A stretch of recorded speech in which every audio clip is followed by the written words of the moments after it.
Hi, I'm David Shepard, your MLA for Edmonton Center.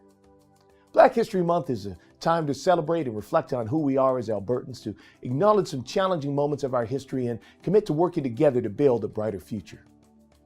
Now, back in 1924, residents of Edmonton saw the opening of 2 new city pools overshadowed by a public discussion on a frankly racist policy. See, one day, Mrs. P.S. Poston took her young son to the new city pool at Borden Park to go swimming with his white friends. When they arrived, they were told that black Edmontonians weren't allowed.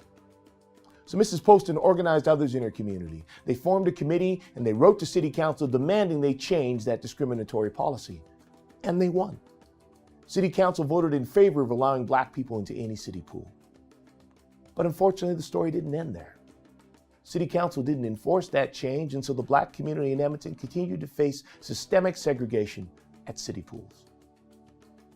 Now, I'd like to acknowledge and thank those in the community who spend time researching these stories and bringing them forward, because it's important that we remember our past, recognize how far we've come, but also recognize that, well, as I've heard in my work with our local African, Caribbean, Muslim, and other communities, Albertans still face racism and discrimination today.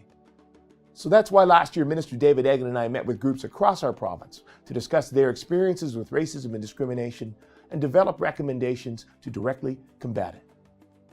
Alberta is an accepting and inclusive province, but we all know that we still have work to do.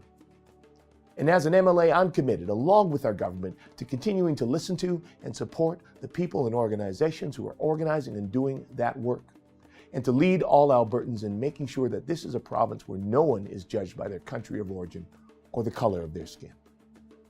Happy Black History Month.